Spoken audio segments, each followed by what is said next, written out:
Here we have an example Internet of Things device built using a Raspberry Pi 0W and a custom board. We can now interact with the device by sending command and control instructions from the server. To begin with, we'll send the toggle command, which in this particular version of the software switches the yellow LED on or off. We'll now send the switch command, which in this particular version of the software blinks the LED on the far left-hand side of the board.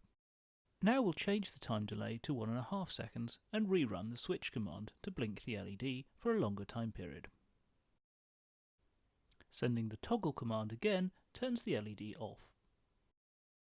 We will now send a software update command to the device.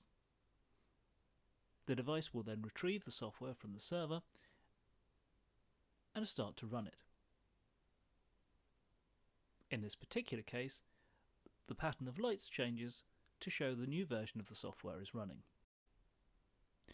We can now send the same commands as we did previously: toggle, switch, and adjusting the time delay.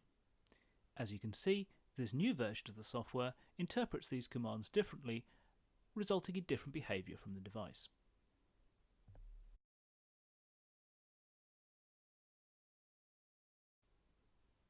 We can of course also reset the device back to its original configuration by reloading the original software.